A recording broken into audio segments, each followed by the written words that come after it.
¿verdad? En Nueva Orleans, que casi acaba y arrasa con el puerto de Nueva Orleans. El terremoto de Chile, casi de los últimos que acaban de ver, que movió la inclinación del eje de la Tierra. Esto es impresionante, nunca había sucedido. El terremoto en Haití, la ciudad de Puerto Príncipe completamente devastada. Y ahora tenemos en este año el huracán Harvey en Houston. Gracias a Dios que en Dallas no nos llegó. Llegó en toda la costa del Golfo de México, del Atlántico. Houston, la mitad de la ciudad o más de la mitad completamente inundada. Imagínate levantarte en la mañana, que el agua te llegue simplemente al nivel de las rodillas. ¿Qué haces? Con toda la basura que se desparramó por todas las aguas, los botes de basura, las infecciones, hasta los lagartos se metieron, víboras, culebras. Nadie podía meter las manos al agua sin antes y agarrar una torta o algo porque estaba infectadísima. ¿Y a dónde voy a ir? Al supermercado nadando? Como voy, no tengo ni siquiera un bote. Voy a la farmacia, necesito pañales para mi hijo o leche. De veras, ustedes no tienen idea lo que se vivió en Houston en los últimos semanas. Y ahora, ¿verdad? El huracán Irma, que ahorita precisamente está pegando ya en la península de Florida. Parece que se desvió un poco de Miami, va la tormenta tropical en Miami, se dirige hacia Tampa y hacia el norte de la Florida, que están esperando más de 7 millones de evacuados. ¿Saben ustedes lo que significa eso? 7 millones de evacuados. Teníamos una persona que nos habló, que nos dijo que simplemente de Miami a Orlando, que no es un viaje como de 45 minutos, hizo 24 horas manejando. De la línea de carros tan despacio, porque toda la gente, ¿verdad?, huyendo hacia el norte, hacia Atlanta, prefiriendo, ¿verdad?, rescatar su vida que poder morir. Todas estas tragedias y todos estos acontecimientos nos tienen que recordar las verdades que vamos a continuar a desarrollar, y todos tenemos que recordar algo en primer lugar.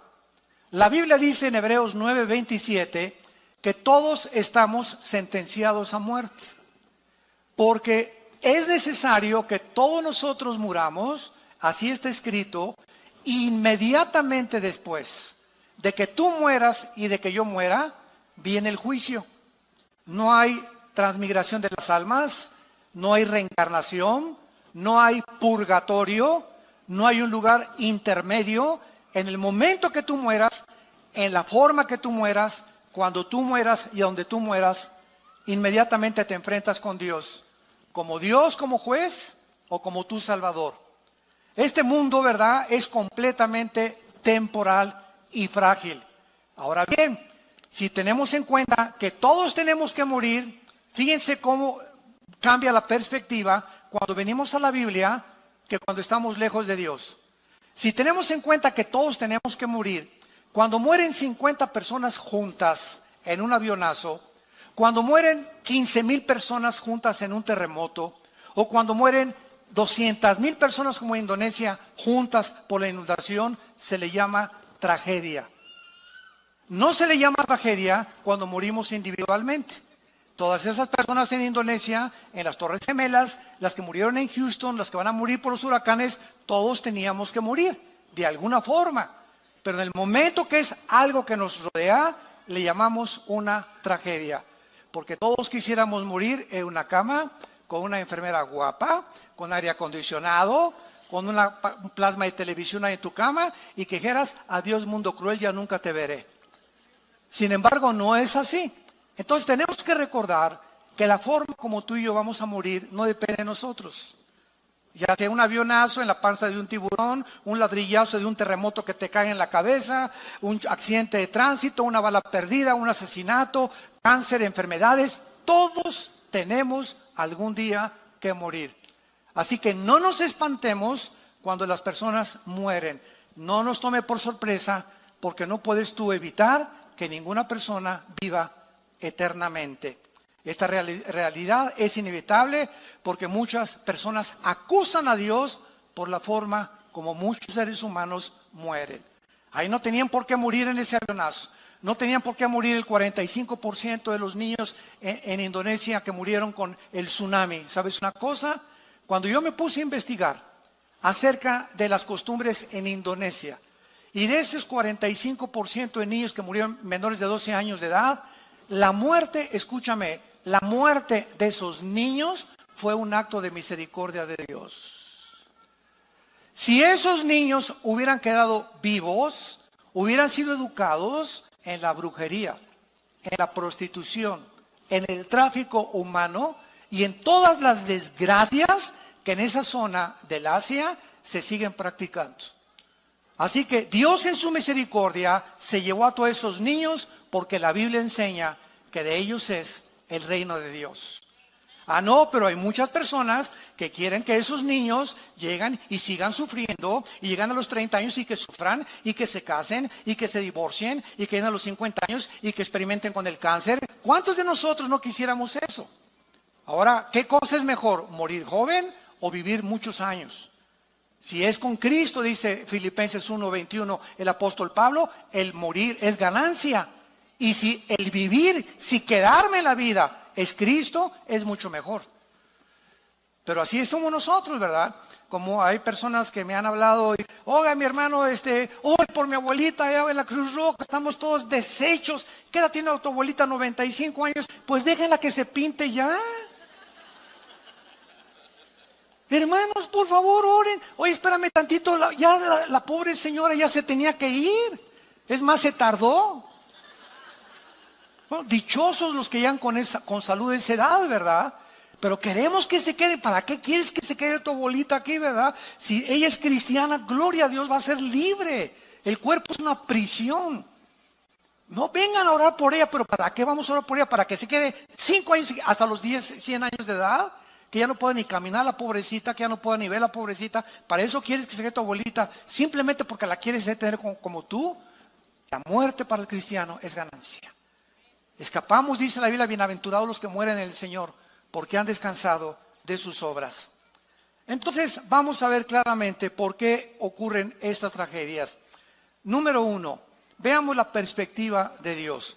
Isaías 55, versículos 8 y 9. Porque mis pensamientos, dice Dios, no son vuestros pensamientos. Dice Dios, yo no pienso como tú piensas, Pancho, Carmelita, astrofísico, físico, ateo, escéptico y agnóstico. Yo no pienso como ustedes. Mis pensamientos son muchísimo más altos que la forma como tú ves el mundo, la perspectiva que tú tienes de la muerte, la perspectiva que tú tienes de la vida, la forma como tú ves las tragedias. Entonces, la razón por la cual mis pensamientos son más altos que los tuyos es precisamente una de las razones por las cuales la mayor parte de los ateos, en los 40 años que tengo de compartir el mensaje de la Biblia, he tenido más de 45, 50 ataques y enfrentamientos y debates frente a frente en el radio, en la televisión, con ateos.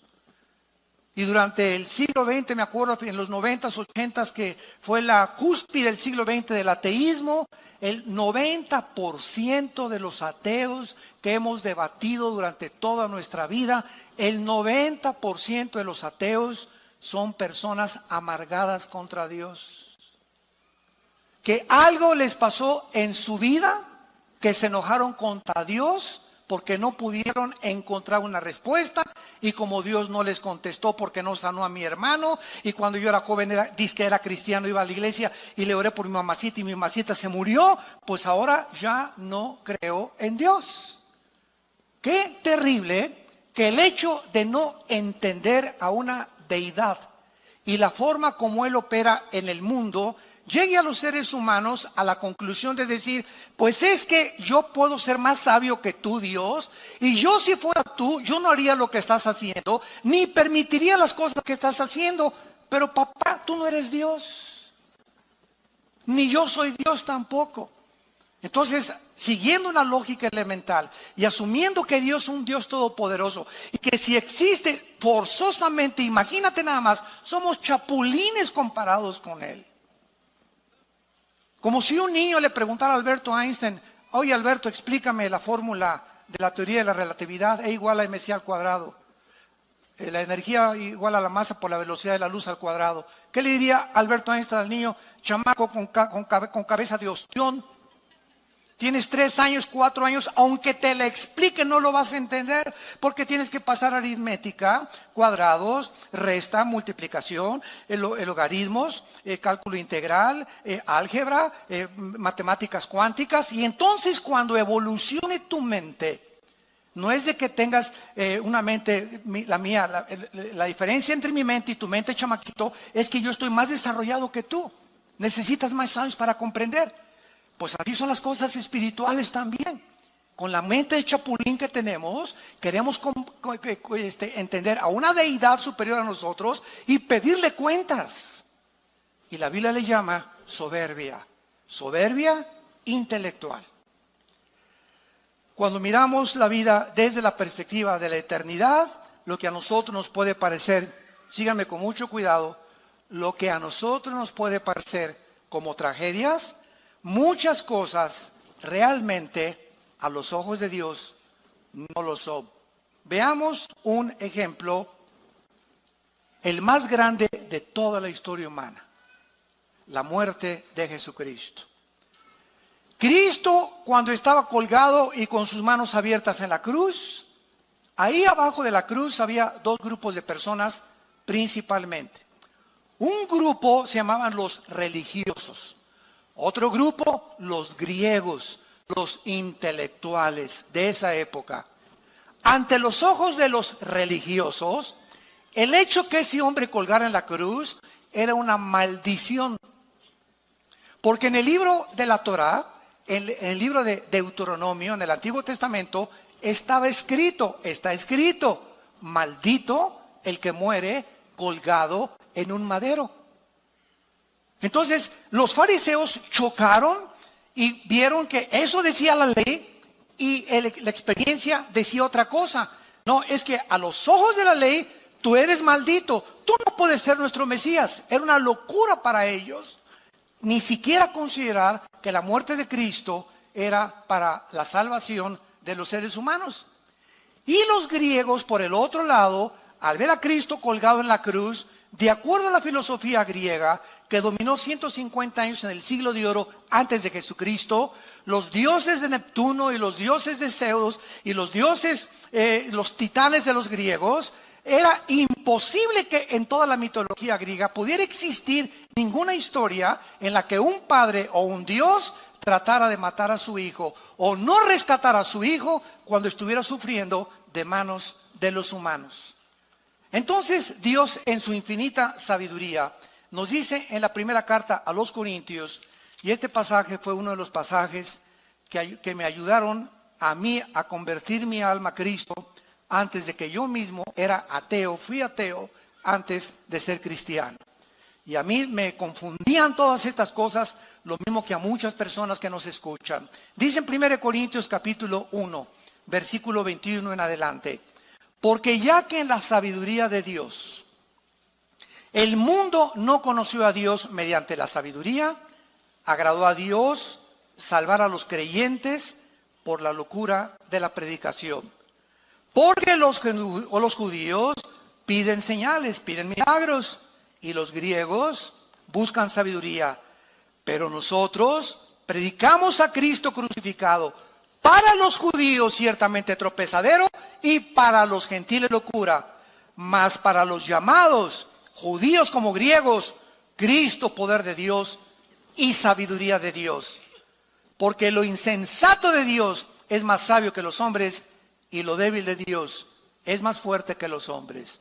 Vemos nosotros que la muerte de Cristo fue una acción que Dios determinó, que Dios escogió de una forma voluntaria para enloquecer la sabiduría de los seres humanos. Lo hizo a propósito. Entonces, ante los ojos humanos, ese hombre colgado en la cruz era una tragedia. ¿Cómo es posible que las espinas y la sangre que Dios, si Él es el Hijo de Dios, ¿por qué su Padre dice que su Padre es Dios? ¿Por qué no lo arrebata? ¿Por qué lo dejó que sufriera tanto? Esa era la perspectiva humana, pero detrás de eso que parecía tragedia ante nosotros, se escondía detrás de eso la sabiduría de Dios. Se escondía la mente de Dios. Se escondía el plan más grande de toda la redención humana. Porque Dios escoge lo insensato para nosotros, para tratar de enloquecer nuestra propia sabiduría y nuestra forma de pensar. Porque ningún ser humano, como acabamos de leer, a través de la investigación científica o de un análisis intelectual o clínico o filosófico, nunca un ser humano podría llegar a conocer a Dios. Dios tuvo que bajar del cielo hace 2000 años en la persona de su Hijo Jesucristo. Y Jesucristo tuvo que venir a revelarnos al Padre. Él lo dijo en Mateo 11, nadie conoce a Dios más que el Hijo, y a quien el Hijo lo quiera revelar. Así que el mensaje es el siguiente: cualquier persona que nos escucha que quiera conocer a Dios, nunca lo vas a conocer si antes no conoces a su Hijo. Es Cristo el que reveló al Padre. Es Cristo el que actuó bajo el Padre. Es Cristo el que hacía los milagros a través del Padre. Él vino a revelar al Padre. Y el que agrada al Hijo y conoce al Hijo, comienza a conocer quién es Dios, quién es el Padre. Así que no lo vas a conocer en flor de loto en Chapultepec, ni a través del yoga, ni a través de las filosofías orientales, ni a través de Buda, ni de Confucio, ni de Hare Krishna, ni del Dalai Lama, ni de Mahatma Gandhi. La única persona que ha existido en la historia, que ha bajado del cielo, que ha muerto en una cruz, ha sido enterrado, sepultado y resucitado a los 3 días, se llama Jesús.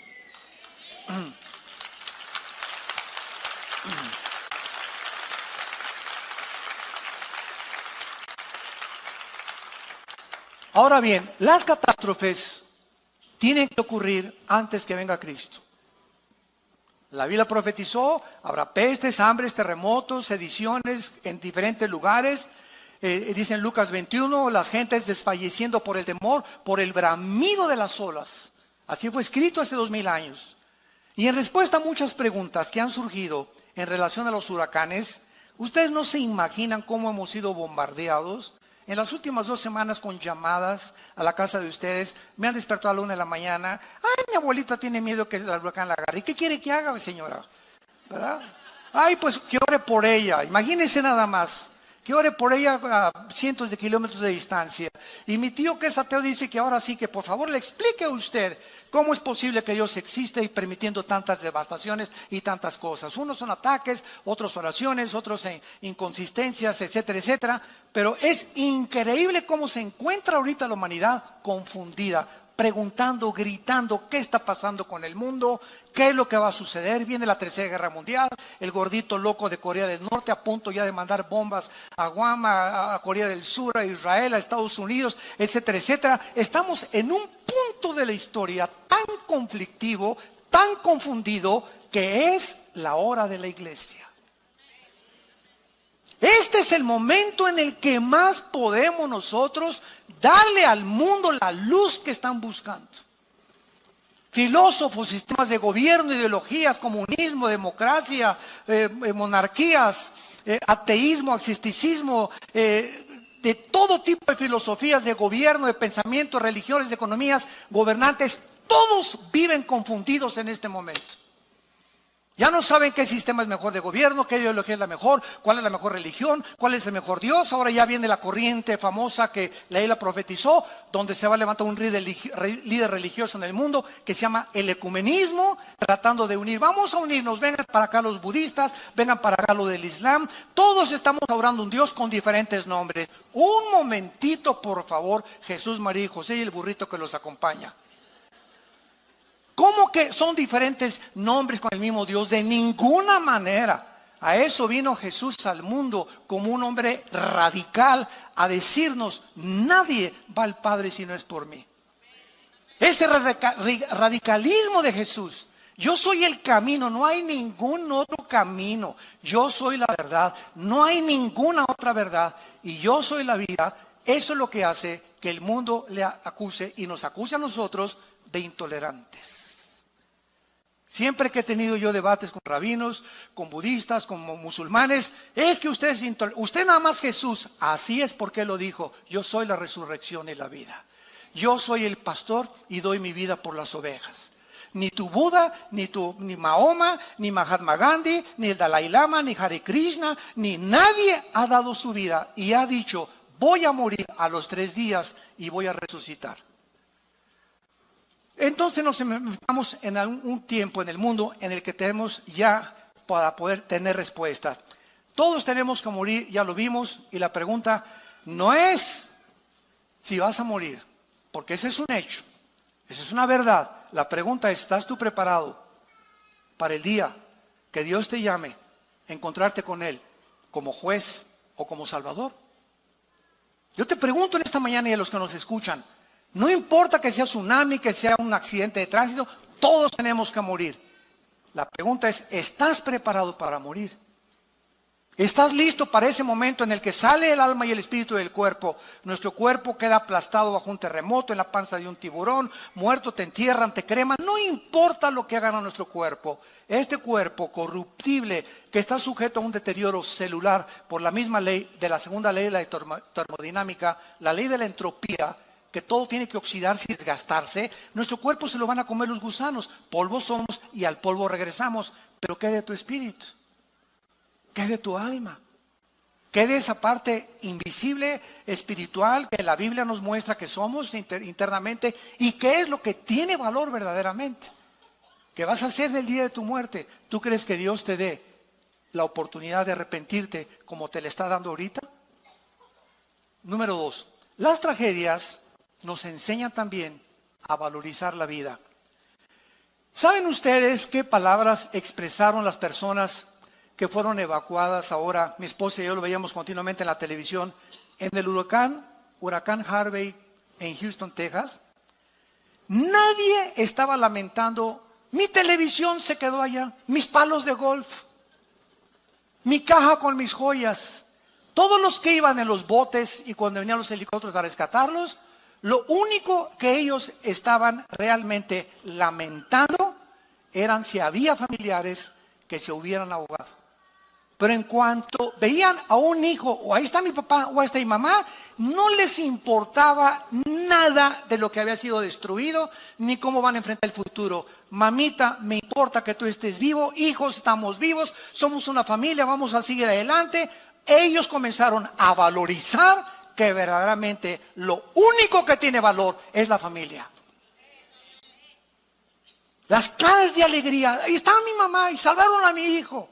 Y hasta por el perro estaban contentos que lo habían salvado. Ninguno de ellos comenzó a decir, ¿por qué no sacaron mis palos de golf? ¿Por qué no me sacaron las refacciones que tenía en mi garage? Nadie lamentaba su televisión, su carro o sus bienes materiales.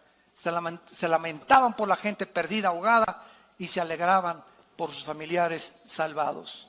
Jesús dijo en Lucas 12:15, la vida del hombre no consiste en los bienes materiales que posee.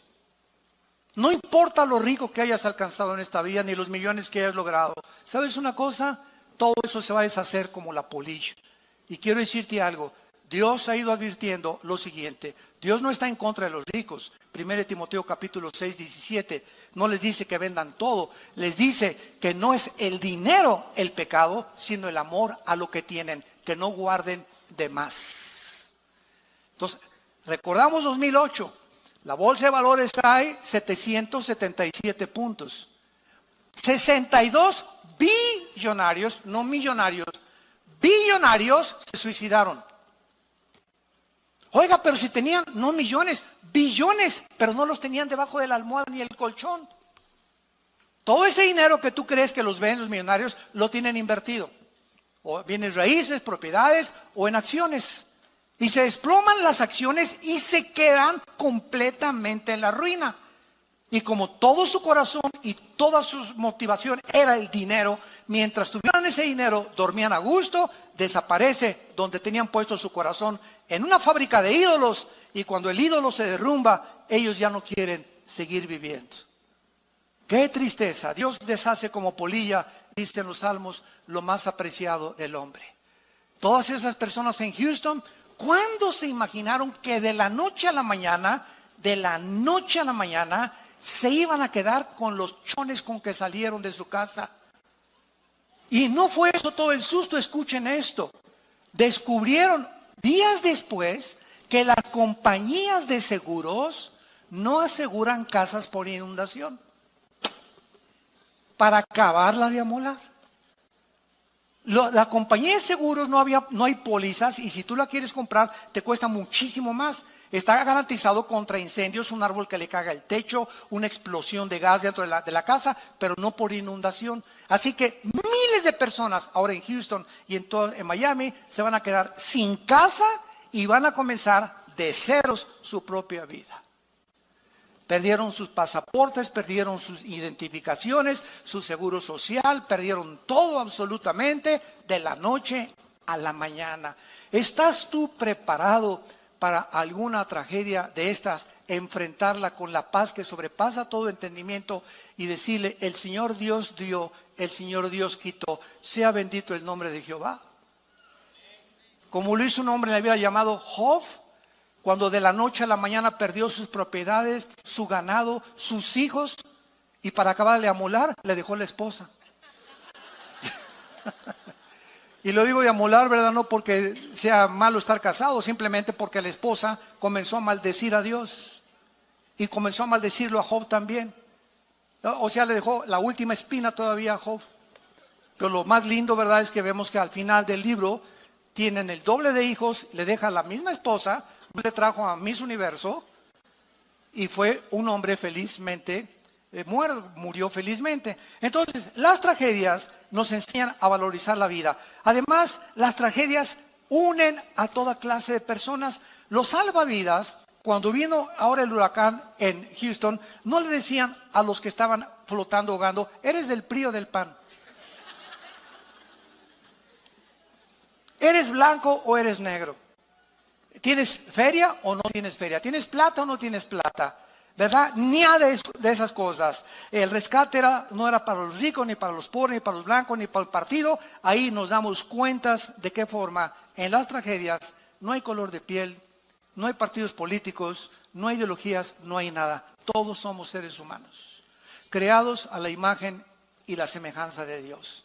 Y todas las cosas que nos dividen, tonterías, ¿verdad?, que se llegan a matar porque tú eres de otro partido. Pues tú le vas a las Chivas, yo a la América, y te voy a agarrar botellazos, porque yo soy americanista. Y si sale el camión de la UNAM, de los Pumas, y sale otro camión, le rompen los cristales y lo voltean porque le ganaron a los Pumas. Qué increíble es el ser humano, y de cómo las pasiones combaten dentro de nosotros por minimidades, por tonterías.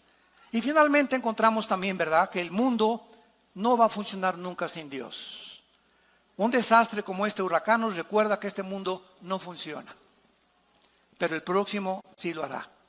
Y ese fue el sentimiento de todos los santos a través de la Biblia. Dice en Hebreos 11, versículo 13: conforme a la fe, murieron todos estos, tanto los mártires como los no mártires, sin haber recibido lo prometido, sino mirándolo de lejos, creyéndolo, saludándolo y confesando que eran extranjeros, peregrinos sobre la tierra, porque los que esto dicen claramente dan a entender que buscan una patria. Pues si hubieran estado pensando en aquella de donde salieron, ciertamente tenían tiempo de volver, pero anhelaban una mejor, esto es, celestial. Por lo cual Dios no se avergüenza de llamarse Dios de ellos, porque les ha preparado una ciudad. Todos estos hombres que han muerto atrás de nosotros, desde el siglo XX hasta atrás, y que han seguido a Jesucristo, nunca consideraron que esta vida era eterna. Todos aceptaron la perspectiva: soy peregrino en este mundo, mi vida va a pasar así. Los que ya pasamos del 5º piso lo sabemos. Así pasa la vida, pero así. Vemos los nietos, los hijos, y nos damos cuenta qué rápido envejecemos. Y comienzas a valorar qué es lo más importante para la vida. Y nos damos cuenta la vanidad, la vaciedad, la falta de propósito y de sentido que la mayor parte de los seres humanos tienen, todos luchando. ¿Qué vas a estudiar? Una carrera donde pueda haber más feria. ¿Y de quién eres compadre? De mi compadre el diputado, que me va a ayudar a conseguir un puesto para poder seguir robando. ¿Y qué es lo que anhelas en la vida? Hacer dinero. Ser como Steve Jobs y fundar una opción como Apple. Y ganar dinero por acá o ser un músico conocido. Y ya cuando alcanzas esto, van a ustedes a concluir como están concluyendo las estrellas de televisión.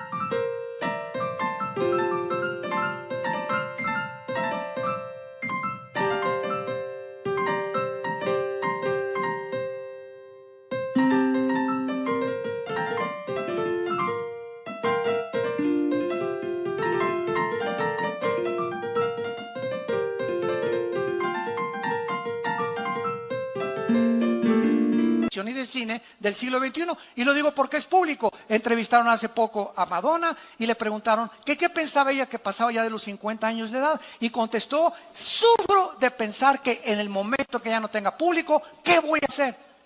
Porque mi adrenalina y la forma en la que me sostiene es el público, y sin público yo me moriría.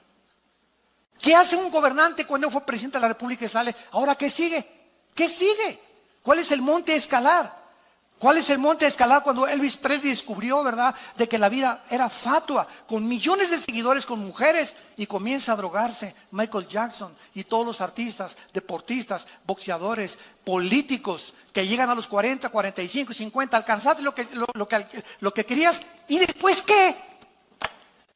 Sigues vacío internamente, te das cuenta que te falta algo, porque no hay nada, como dijo Jesús a la mujer samaritana: de esa agua volverás a tener sed, pero el agua que yo te doy será una fuente que salte para ti en vida eterna.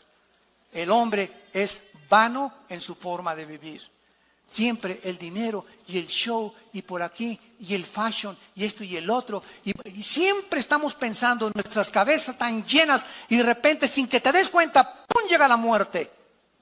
Y todos tus planes, todos tus pensamientos, todas tus ambiciones, como el vapor, ¡brum!, se desvanecen y estás delante del trono de Dios.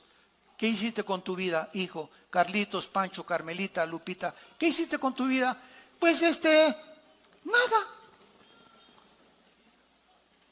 Y esta es la forma en la que la Biblia nos advierte que algún día tenemos que entregar cuentas a Dios. Ahora, muy bien, veamos ahora clásicamente la muerte de los niños. La Biblia nos enseña que todos los menores de edad, cuando mueren por no ser responsables de sus acciones, ellos están cubiertos por la sangre de Jesucristo. Síganme con mucho cuidado. La inocencia de Adán no se compara con la inocencia de un niño después del nacimiento de la raza humana. La inocencia de Adán era una inocencia sin culpa legal. En otras palabras, Adán no fue creado y traía en su pasado culpa que expiar. Nació sin absolutamente nada en la que Dios no le podía decir: pues tengo que pagar por ti, y etcétera, etcétera, porque él no había pecado. Pero de Adán a nuestros días, todos los niños que nacen inocentes, pero con una culpa de por medio, porque todos nacimos en pecado. En pecado nos engendró nuestra madre, Salmo 51. Hemos todos nacidos alejados y destituidos de la gloria de Dios. Pero esa culpa con la que nacieron los niños, la Iglesia romana le llama el pecado original. Y cuando los bautizan, ellos enseñan, cosa que no está en la Biblia, que se les borra el pecado original. No importa cómo se porten después, hayan sido borrachos, parranderos y jugadores, ellos ya desde niños ya tienen el pecado original por el bautismo, ¿verdad? Esto es una barbaridad a la luz de la Biblia.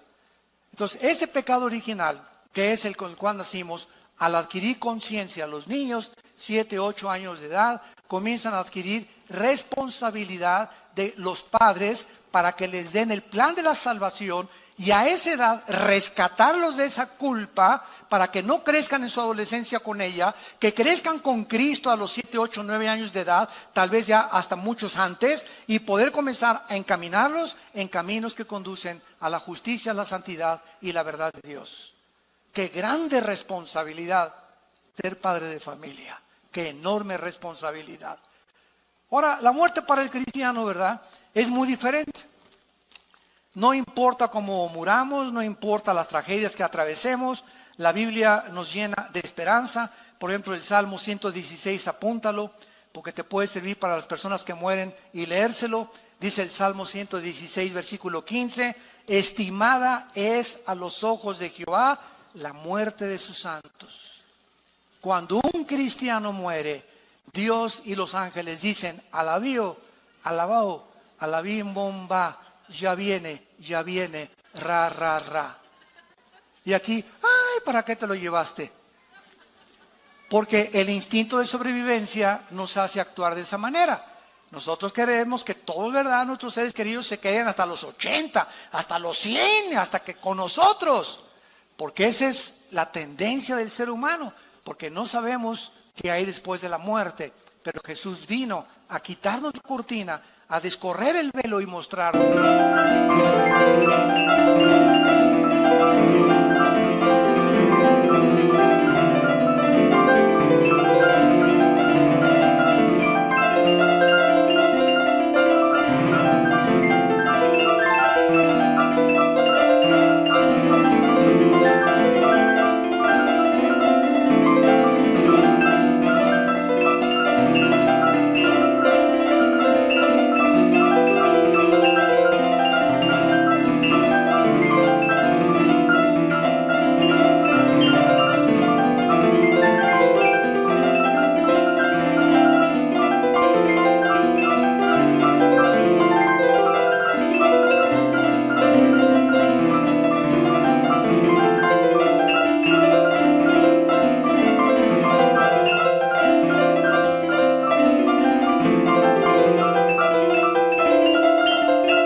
Que cuando un cristiano muere, no se imaginan el paraíso a donde están nuestros seres queridos, o hermanos o hijos que se hayan muerto. Ellos se encuentran, qué Disneylandia, ni qué Reno Ventura, ni qué nada, ni qué Riviera Maya, se encuentran descansando, contentos con el pandero, alegres, en un lugar millones de veces mejor que este basurero de planeta donde tú y yo vivimos.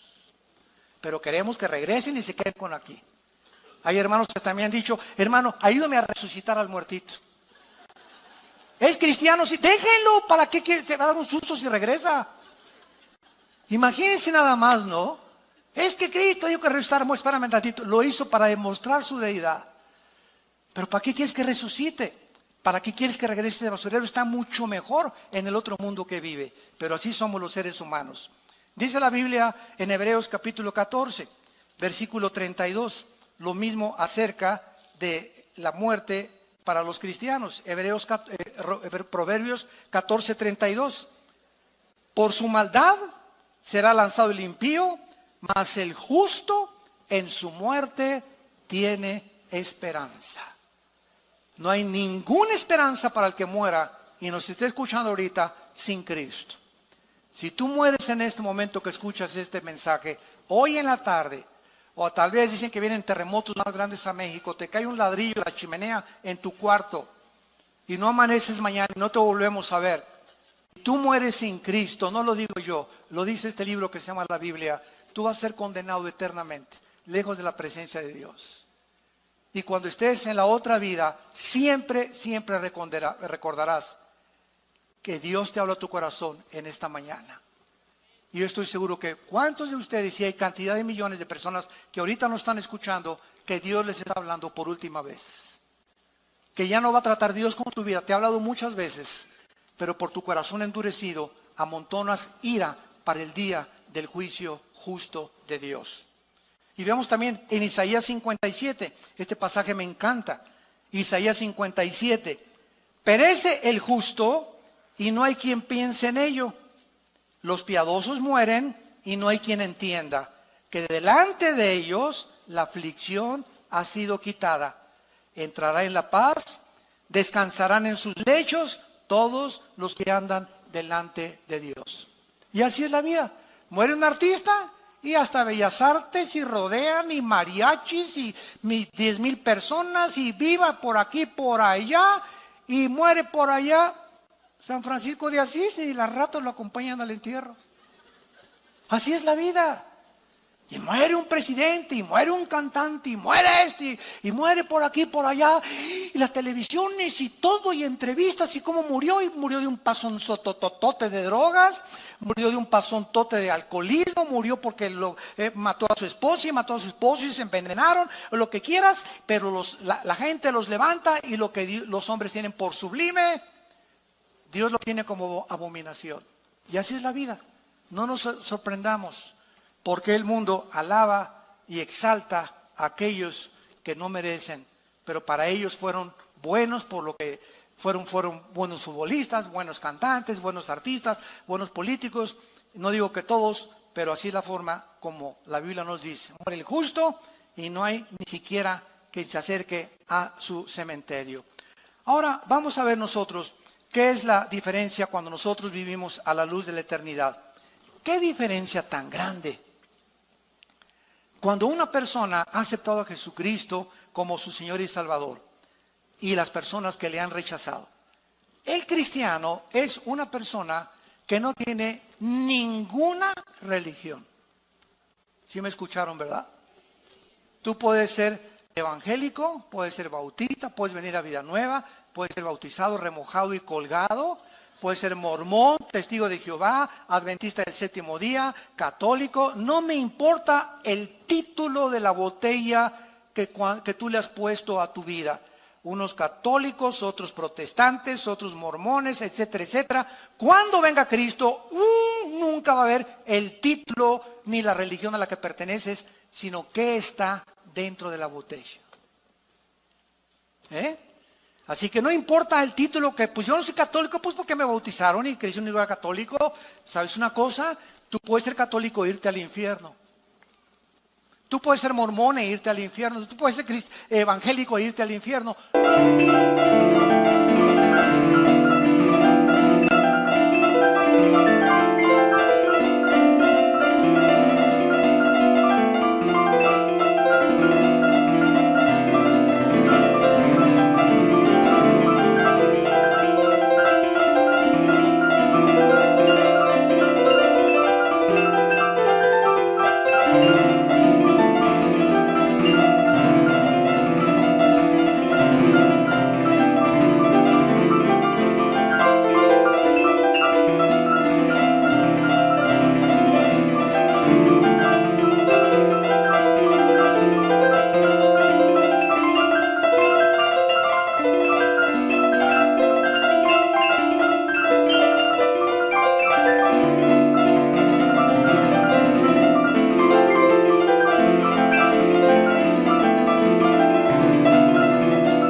La que nos salva, entendámoslo por el amor de Dios.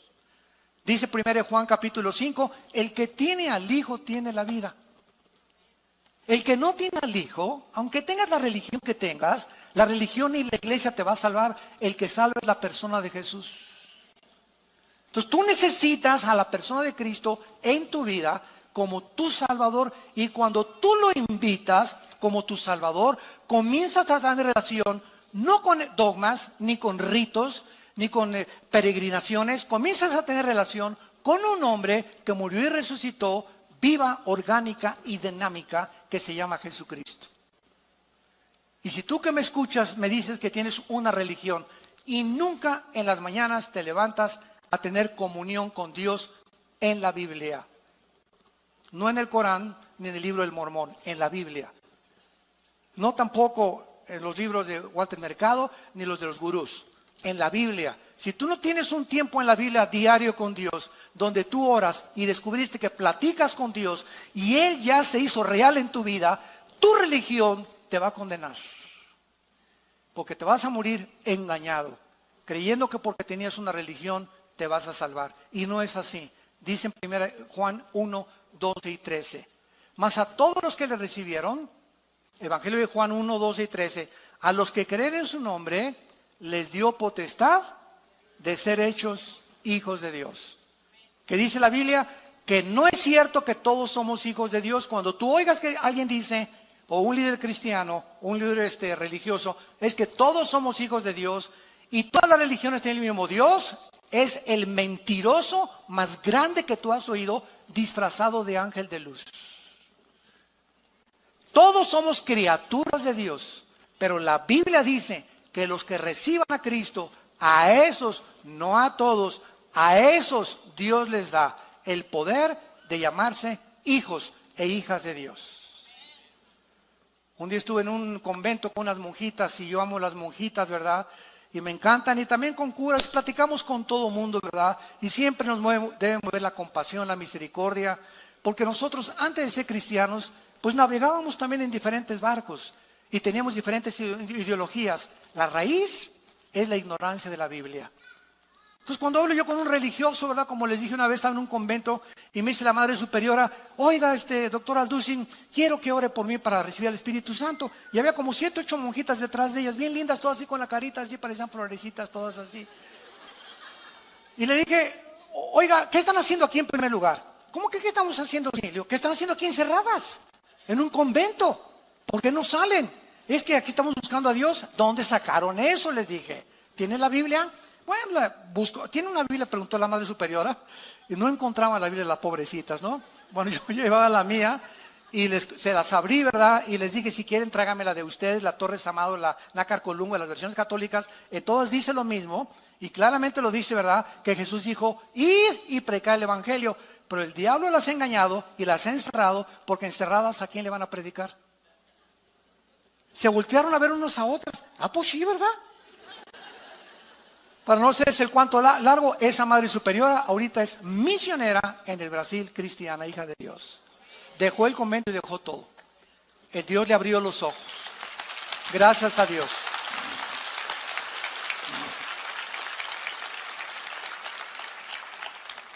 Jesús profetizó a sus discípulos que vendrían estos tiempos, aumentaría en el mundo las guerras, el hambre, el odio, la falta de amor, la deshumanización y la falta de afecto natural.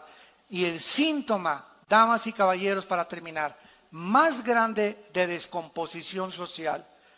No nos asustemos de los tsunamis, terremotos que van a venir y van a azotar el mundo, y muy pronto ya soy en los cascos del Apocalipsis, en el cielo, que viene Jesús pronto por nosotros. La iglesia va a salir antes de que todos los juicios del Apocalipsis caigan sobre el mundo. Es una promesa de Cristo. Asustémonos de la descomposición social de los matrimonios. El matrimonio es la institución más santa y más sagrada que Dios estableció. El matrimonio es el fundamento de todas las sociedades y la familia. Y de acuerdo a este libro, la familia es un papá, un varón, una mujer con hijos. Esa es la familia para Dios. No es un hombre con un hombre y una mujer con una mujer. Eso ya es la descomposición más terrible, más degradante, más inmoral.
Sociedad humana ha llegado como un síntoma de que la sociedad ha llegado a los juicios de Dios. No echemos la culpa a Dios. ¿Por qué muere tanta gente? ¿Y por qué estos terremotos? Veamos el comportamiento y el pecado tan descarado donde el ser humano está aceptando esto como algo normal. Y no es normal, es pecado. Un matrimonio es entre un hombre y una mujer, un perro y una perra, un gato con una gata, un león con una leona, un caballo con una yegua. No es un caballo con un caballo ni un perro con un perro.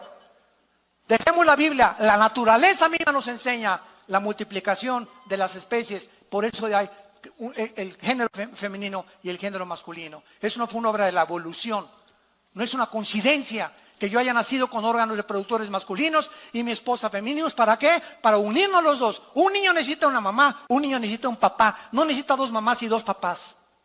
Un niño que crezca sin un papá pierde la imagen masculina. Y de acuerdo a estas estadísticas, casi el 60% del homosexualismo es de personas que nacieron en matriarcados, donde en el lugar es la mamá la que manda y el papá está borrado completamente. Y el hijo se identifica con la mamá porque el niño necesita la identidad de un padre. El niño necesita la identidad de una madre. Pero hemos llegado a este grado en el mundo de la sociedad y por eso los juicios de Dios están como nunca van a venir. Porque nos estamos descomponiendo, entendámoslo, nos estamos descomponiendo. Estamos pensando que la economía y esto y que es la moral a lo que Dios le dé importancia en la Biblia. Tú tienes en esta tarde la oportunidad de arrepentirte de tu vida, de ayudar que te cambie el Espíritu Santo. Cristo vino para transformar nuestras vidas, para darnos paz, para darnos dirección, para abrir nuestro entendimiento y entender por qué nací, cuál es mi propósito en el peregrinaje. Vamos de pasada por este mundo. Nos está esperando un mundo muchísimo mejor. Vengamos a la cruz en esta tarde. Ven a la cruz y tus pecados, si fueren negros como el carbón, como la blanca lana, vendrán a ser. Porque Dios muestra su amor para con nosotros, en que siendo un pecadores, Cristo murió por nosotros. En otras palabras, el mensaje de la Biblia no es, mira, deja la borrachera, deja tu amante, deja tu homosexualismo para que Dios te acepte. Ese no es el mensaje de la Biblia, ese es el mensaje de las religiones. Esa es la gracia, es lo que hace diferente el mensaje de este libro a las demás religiones. El mensaje de la Biblia dice, ven cómo estás. Eres homosexual, ven a la cruz. Cristo murió por ti, por los pecadores, no vino por los buenos. Eres borracho, parrandero y jugador, eres un adúltero, eres adicto a la pornografía. Ven a la cruz, así como estás. Y si tus pecados fueron negros, mataste a 30 personas, abortaste a 50 niños, ven así como estás, con esa culpa que te está destrozando, y la sangre de Cristo nos limpia de toda maldad. Es el mensaje de la cruz. Vengan como están. Ven cómo estás. No digas, es que yo quiero primero cambiar, es que nunca lo vas a hacer. Si así fuera, si hubiera alguna fuerza en nosotros que nos pudiera proporcionar la paz y que pudiéramos cambiar, no hubiera muerto Cristo en la cruz, pero Él murió precisamente por nuestra debilidad, por nuestra incapacidad de vivir para Dios. Ese es el mensaje de la cruz. Si no fuera así, entonces la muerte de Cristo fue un desperdicio. Tenemos que entender este mensaje y compartir este mensaje. Dios nos acepta así como estamos. Yo cuando vine a Cristo era un pobre en el suelo, sin destino, ateo, borracho, experimentando con algunas drogas, con un odio tremendo contra el mundo entero, retando al cristiano, retando a todo mundo, contra toda autoridad, ¿verdad? Me decepcioné del comunismo, me decepcioné de los gurús, etcétera, etcétera, de los Hare Krishna, ya no sabía qué hacer con mi vida, intenté quitarme la vida 2 veces. Y en ese sentido, mi hermano Alejandro, que lo conocen ustedes, que es pastor de esta iglesia, fue el que me abrió la Biblia y me dijo, ven a Cristo, no te invito a una religión, ven a Cristo, dale la oportunidad. Le has dado oportunidad a Buda, metiste a Buda tú, metiste el programa de Buda, metiste el programa del Maharashi, metiste a Walter Mercado, metiste a los brujos, metiste a los astrólogos, metiste a Bertrand Russell, a Nietzsche. Ábrele la puerta ahora al programa, al software de Dios. Es gratis, me dijo, dale la oportunidad. ¿Por qué no le das la oportunidad? Lo vi muy lógico, muy convincente. Caí de rodillas y le dije, Jesús, si tú eres el Hijo de Dios, aquí estoy. Yo no te prometo, yo no puedo cambiar nada en mi vida. Vengo a abrazar tu cruz para que tengas misericordia de mi pecador.